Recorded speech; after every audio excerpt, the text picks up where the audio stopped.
Seul un faible pourcentage de personnes âgées sont capables d'effectuer certaines actions après 70 ans, ce qui a un impact direct sur leur longévité et leur état de santé général. Étonnamment, seuls 5% des personnes de plus de 70 ans conservent la capacité d'effectuer 5 actions clés. Il ne s'agit pas d'exploits extraordinaires, mais de tâches de base qui définissent la limite entre l'indépendance et la dépendance, l'énergie et le déclin.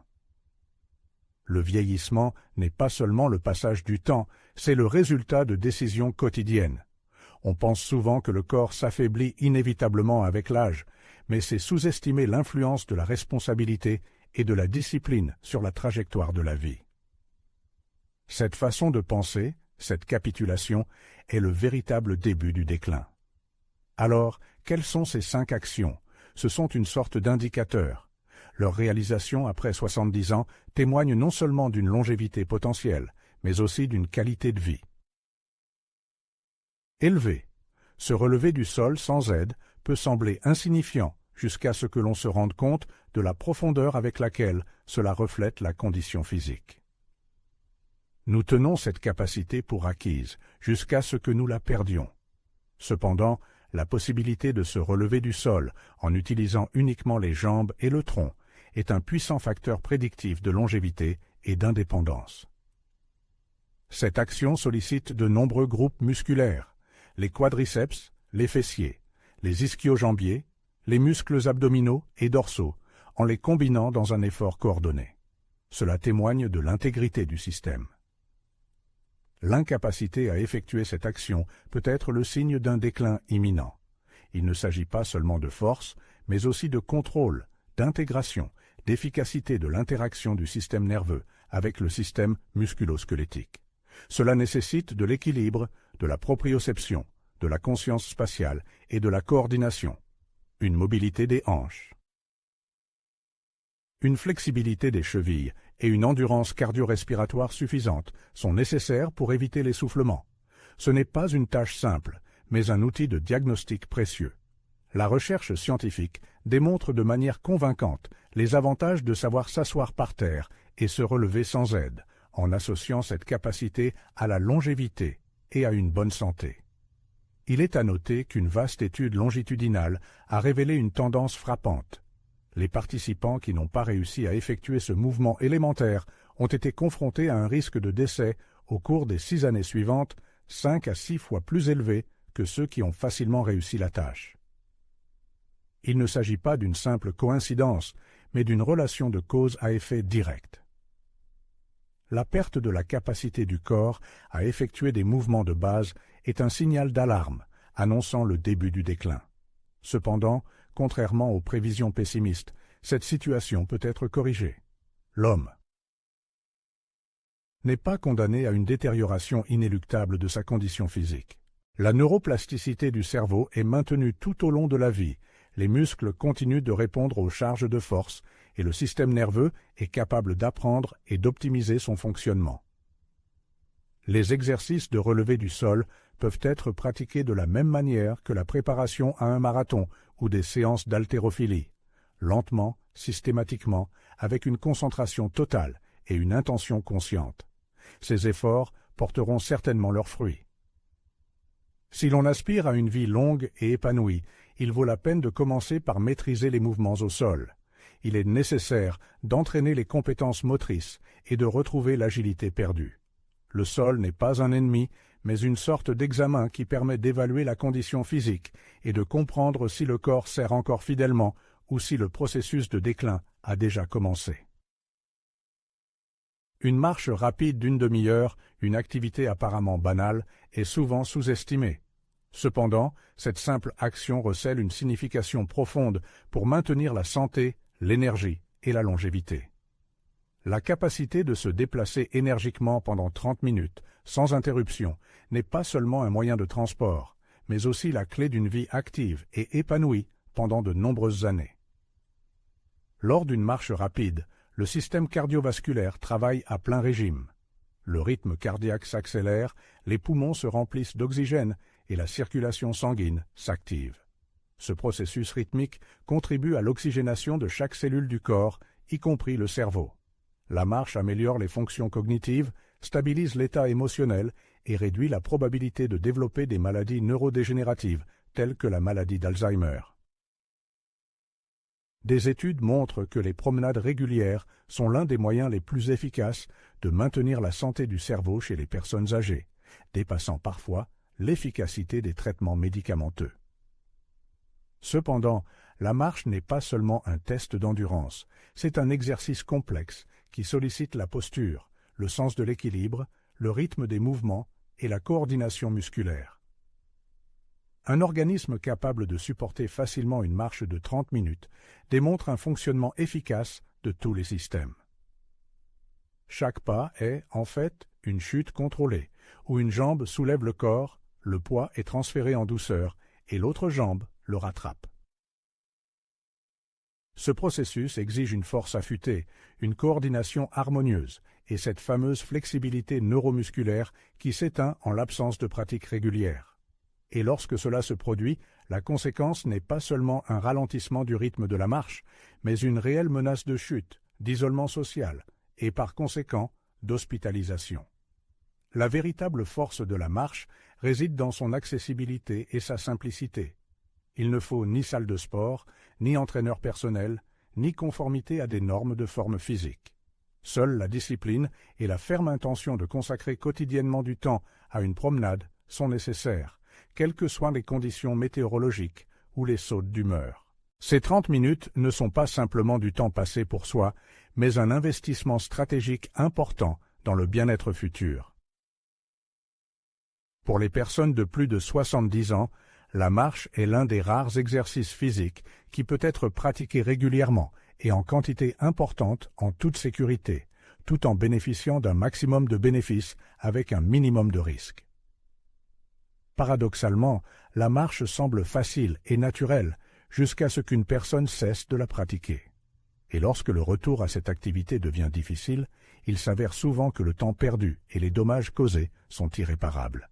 Il est donc important d'agir à temps, sans attendre que la marche ne se transforme en une lutte acharnée. Il est nécessaire de prendre l'habitude, d'entraîner ses capacités et de se constituer une réserve de solidité pour les jambes, les poumons et, en fin de compte, pour toute la vie. Car la marche n'est pas seulement un moyen de maintenir l'activité physique, c'est un moyen de rester une personne à part entière, en conservant un lien avec le monde et avec soi-même. La possibilité de soulever un objet d'un poids d'environ 9 kg peut sembler une réalisation insignifiante, ne méritant pas une attention particulière. Cependant, il faut réfléchir à l'importance de cette force, apparemment simple, dans notre vie quotidienne. 9 kg, c'est à peu près le poids d'un sac de provisions, d'un petit enfant, d'une petite valise ou d'une pile de manuels scolaires. Il ne s'agit pas d'un exploit héroïque, mais d'une capacité fondamentale. Malheureusement, pour de nombreuses personnes de plus de 70 ans, cette force de base disparaît progressivement, entraînant une dépendance à l'aide extérieure, un sentiment de déception et une sensation de fragilité.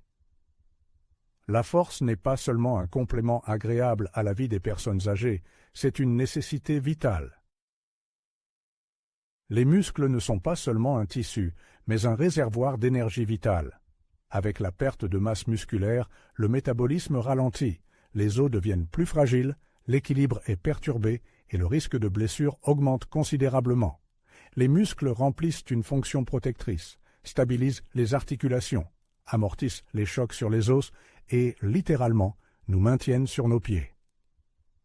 Si aujourd'hui une personne ne peut pas soulever 9 kg, que se passera-t-il lorsqu'elle devra se retenir lors d'une chute, se relever du sol ou monter quelque chose d'important dans un escalier où il n'y a pas d'ascenseur? Cette incapacité n'est pas seulement un inconvénient, c'est une menace sérieuse pour la sécurité. Cependant, ce qui est particulièrement remarquable, c'est la possibilité de développer sa force à tout âge. Les fibres musculaires se montrent réactives à la résistance exercée et le corps humain, même à un âge avancé, conserve sa capacité d'adaptation. Bien entendu, ce processus est plus lent et la récupération demande plus de temps. Néanmoins, le potentiel de croissance de la force existe et attend d'être réalisé. Il ne s'agit pas de chercher à soulever le poids maximal pour satisfaire son propre ego, mais de retrouver la capacité d'être utile, de contribuer à la vie de la société, de servir les autres et de fonctionner de manière indépendante. La restauration de la force entraîne également des changements psychologiques. La personne commence à se sentir moins vulnérable et anxieuse. La force renforce la confiance en soi, insuffle un sentiment de contrôle sur la situation, ce qui est extrêmement important car la sensation de bien-être physique a un effet positif sur le bien-être psychique et émotionnel. La personne cesse de se percevoir comme une ruine et commence à se voir comme un participant actif à la vie. Ainsi, le fait de soulever même un petit poids symbolise non seulement le dépassement d'une résistance physique, mais représente la capacité, la résistance et la liberté. De plus, le plus précieux est que la réalisation de cet objectif est tout à fait réelle. Chacun peut s'entraîner et retrouver sa force perdue. Il n'est pas nécessaire d'accepter la faiblesse comme un état inévitable. Il est possible et nécessaire de se battre pour sa force. Et ce faisant, la personne se bat pour une vie épanouie. La capacité de maintenir l'équilibre sur une jambe pendant 10 secondes peut sembler une tâche qui ne présente pas de difficulté particulière, jusqu'à ce que la personne tente de l'exécuter et prenne conscience de toute la complexité des processus qui se déroulent dans l'organisme. Ce simple test est un indicateur de bien plus qu'il n'y paraît au premier abord. Il ne s'agit pas de performance sportive, mais du fonctionnement harmonieux des différents systèmes de l'organisme. Les muscles, les articulations, les organes de la vue et de l'ouïe, ainsi que le cerveau, doivent fonctionner en parfaite harmonie. Dans le cas contraire, le corps perd de sa stabilité et ces oscillations servent d'avertissement silencieux quant aux problèmes imminents. L'équilibre n'est pas simplement une compétence physique, c'est une capacité neurologique. Il reflète l'efficacité avec laquelle le cerveau gère le corps dans l'espace. L'oreille interne, le cervelet, le système de rétroaction. Proprioceptive. Tous ces éléments interagissent en temps réel pour maintenir le corps en position verticale. La détérioration de la capacité d'équilibre témoigne non seulement d'un affaiblissement des muscles des jambes, mais aussi de possibles signes précoces de déconnexion du système nerveux ou de vieillissement cognitif. Cela fait de ce test un outil prédictif étonnamment puissant, permettant d'évaluer à la fois la santé physique et la probabilité de troubles neurologiques. Pour les personnes âgées, la perte d'équilibre est lourde de conséquences. Les chutes sont la principale cause de traumatismes mortels chez les personnes âgées, entraînant des fractures de la hanche, des traumatismes crâniens et, souvent, une série d'hospitalisations, d'interventions chirurgicales et de soins de longue durée. Cependant, le problème ne commence pas avec la chute elle-même, mais avec la perte progressive de stabilité qui se faufile imperceptiblement, jusqu'à ce que le moindre faux pas entraîne des conséquences fatales. Heureusement, une telle détérioration n'est pas inévitable. L'équilibre est une compétence qui peut être entraînée. Les exercices d'équilibre ne sont pas de l'acrobatie, mais la restauration des fondements du système moteur. Les exercices visant à renforcer les pieds, le tronc, les hanches, ainsi que les yeux et le cou, contribuent à améliorer le contrôle du corps. Des entraînements réguliers permettent au système nerveux de s'adapter et de se perfectionner. Les voies nerveuses et les muscles deviennent plus entraînés et avec une approche cohérente, ce qui semblait instable retrouve sa stabilité. Il y a là une métaphore plus profonde. L'équilibre, c'est la capacité de garder le contrôle dans des situations complexes, c'est la capacité de rester maître de soi lorsque le monde extérieur change. Avec l'âge, la vie apporte de plus en plus d'épreuves, tant sur le plan physique qu'émotionnel et existentiel. La capacité de rester en position verticale, de conserver une harmonie intérieure, au sens propre comme au figuré, devient un symbole de résilience. Par conséquent, en se tenant sur une jambe, une personne ne fait pas que tester sa stabilité, elle retrouve sa coordination, son indépendance et sa confiance en soi. Seulement 10 secondes d'entraînement peuvent révéler le potentiel d'une vie épanouie. Le sentiment d'objectif avec lequel une personne aborde chaque matin peut avoir un impact colossal sur le processus de vieillissement et la durée de vie. Souvent, dans les discussions sur la longévité, l'accent est mis sur la santé physique, mais c'est précisément la présence d'un objectif qui est la force motrice qui maintient l'énergie vitale. L'objectif agit comme un point de repère interne, indiquant l'existence de tâches et de motifs significatifs pour lesquels il vaut la peine de vivre chaque jour. En l'absence de cette motivation intérieure, même un excellent état physique ne pourra pas pleinement préserver le sentiment de plénitude de la vie. La présence d'un objectif active différents systèmes de l'organisme, contribuant à la stabilité et à la résilience. Des études scientifiques démontrent que les personnes âgées qui ont un sens aigu de leur objectif présentent des taux plus faibles de maladies cardiovasculaires, d'états dépressifs, d'accidents vasculaires cérébraux et même de la maladie d'Alzheimer.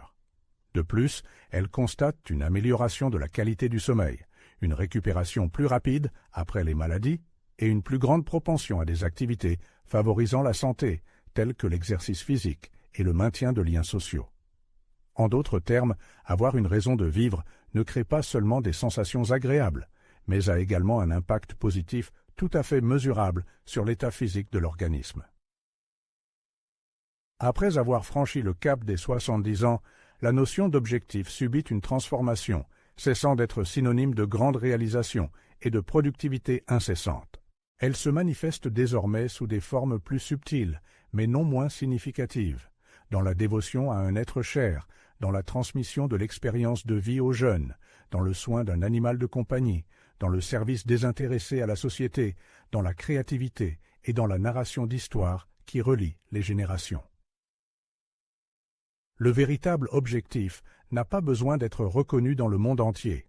L'essentiel est qu'il trouve un écho dans le cœur de la personne. Il est comme le fil d'Ariane qui sort du labyrinthe du découragement et de la faiblesse physique, donnant à chaque jour une structure et remplissant chaque action de sens. L'absence d'objectif chez les personnes âgées est lourde de stagnation, de solitude et d'extinction progressive. Les jours deviennent indiscernables les uns des autres, la motivation s'évanouit et l'esprit, privé de stimuli, se replie sur lui-même. Cependant, lorsqu'une personne ressent un lien avec quelque chose qui transcende ses intérêts personnels et son confort, elle reste en mouvement, intellectuel, émotionnel et spirituel. C'est ce mouvement qui est la vie. La force d'un objectif réside dans son choix volontaire, dans sa définition par l'individu lui-même. À tout âge, on peut arriver à la conviction que la vie a toujours une valeur et un sens. Cette décision façonne la personnalité, allume un feu intérieur et donne un sens à chaque effort, transformant la simple survie en une vie épanouie. Lorsque les forces physiques commencent à faiblir, l'objectif devient cette voix intérieure qui dit « Ce n'est pas encore le moment d'abandonner, j'ai des choses à terminer ». Car lorsqu'une personne sait pourquoi elle se réveille chaque matin, il lui devient beaucoup plus facile